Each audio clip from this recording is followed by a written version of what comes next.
Hey everyone, so someone asked me recently what I do with all the pictures that I take, and I thought that was kind of a good question to kind of shed some insight about this photography career that we try to pursue in our lives. I feel like it's a good question, but it's not an easy question to answer. There's a lot that goes on into what to do with the pictures. There's a lot of ways to go about it. But for me, I'm just gonna talk about what my plans are for the pictures that I take, and how I go about it in making my decisions. But to be honest, like, I'm aspiring to be a professional photographer.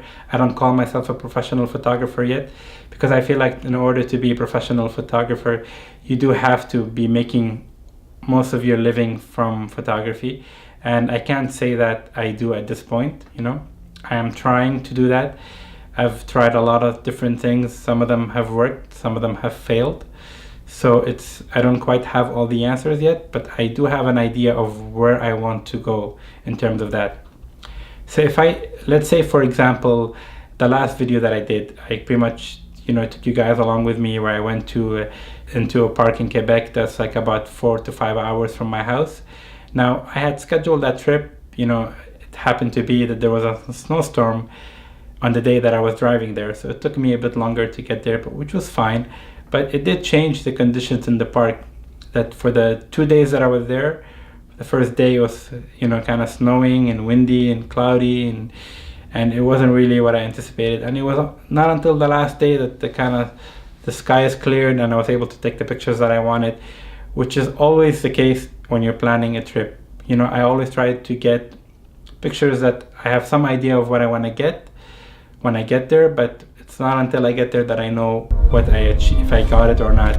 So a lot of times I do go to a location, I take pictures, I bring them back home, and those pictures don't even make it into Lightroom. I don't even decide to edit them. I just keep them on my hard drive.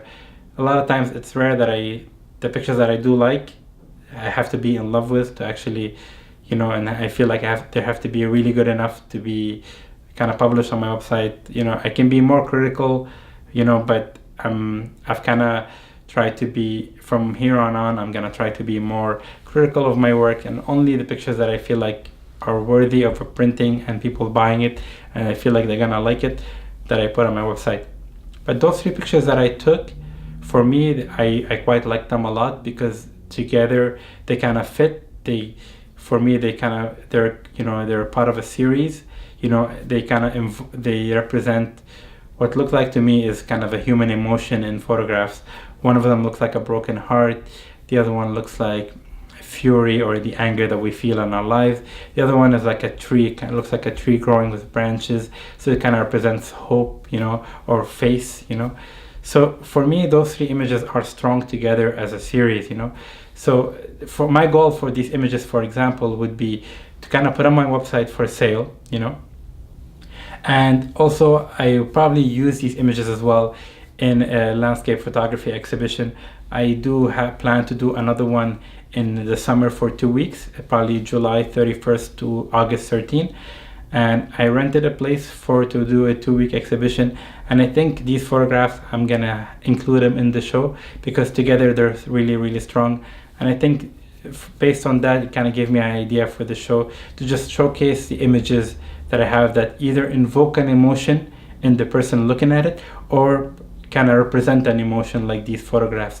So I feel like that's a really good idea to kind of have a theme for your show. So for me, this is what I'm planning to do for the summer.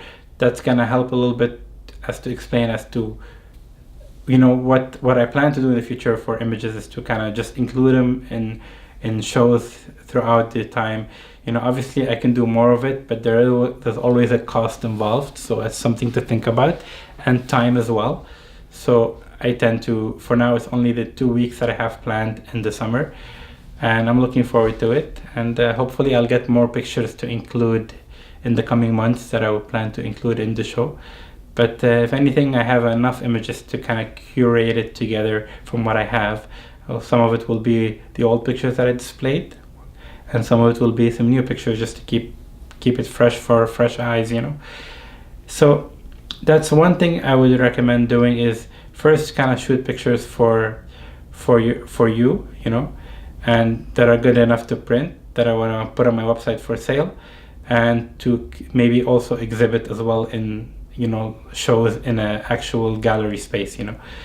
I feel like if you're looking at the two aspects of selling online and selling in a gallery, I feel like selling your pictures online is a lot more difficult, maybe, because first of all, you're competing with every other photographer there is online, and some of them are really, really good.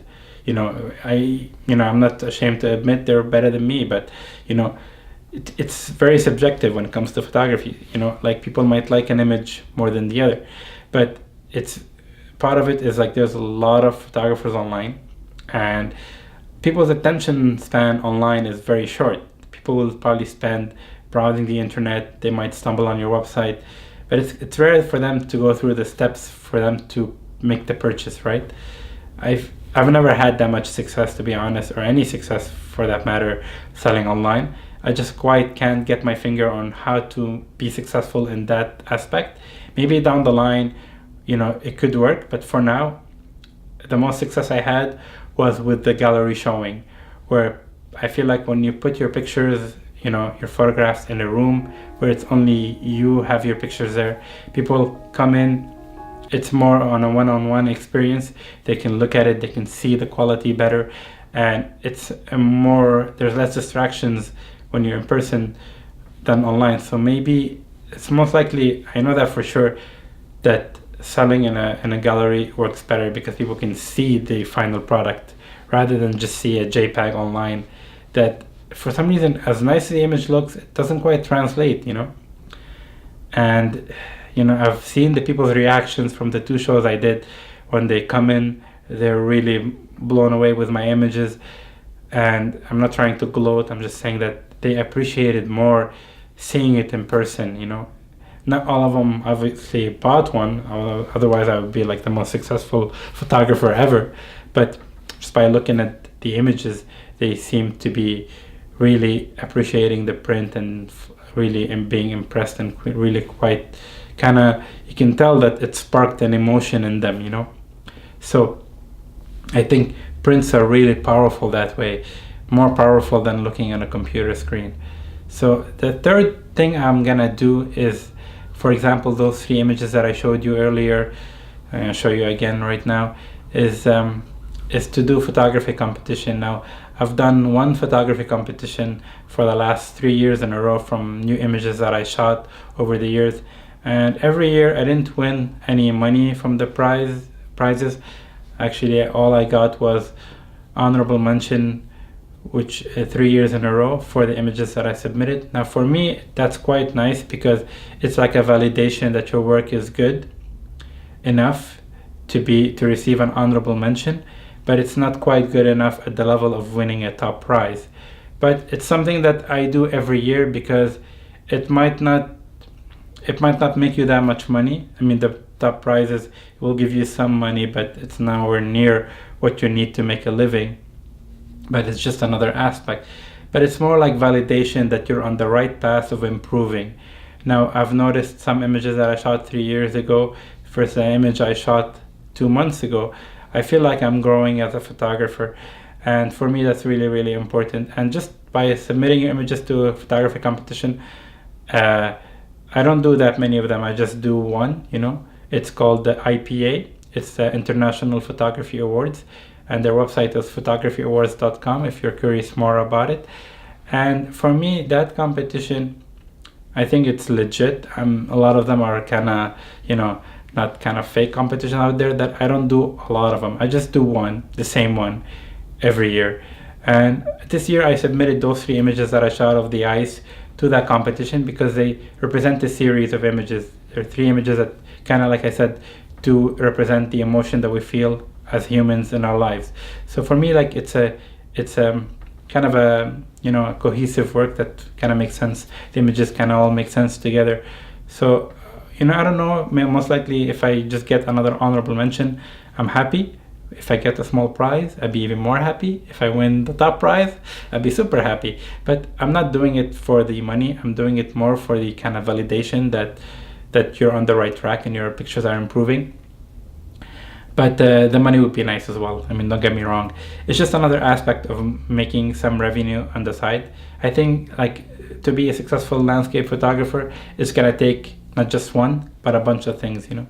Now for me, what worked so far was doing the landscape photography exhibition. That definitely would be the top of my list.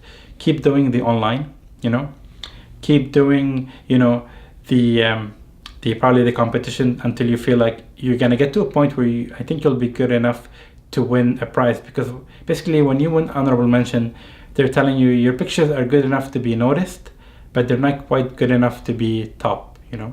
So that means there's some work to be left to do, but you're on the way. So for me, like, keep trying that. Eventually, maybe you'll get there. And who knows, combination of all these things together, you know, it really, really works. Now, I've had small successes in terms of, you know, YouTube making a little bit of revenue, but it's nothing crazy, you know, doesn't pay anything. I mean, one trip alone can be what I make in YouTube in a year in terms of cost. So don't consider YouTube revenue, but it's again, it's another aspect of that. Eventually, if you get better, you get more followers, you could make a bit more money, you know.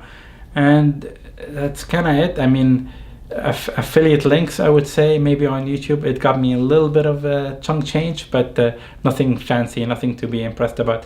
But all these, you put them together and you keep trying, and then maybe you will get there, hopefully, you know. And yeah, sorry that quite took a long time.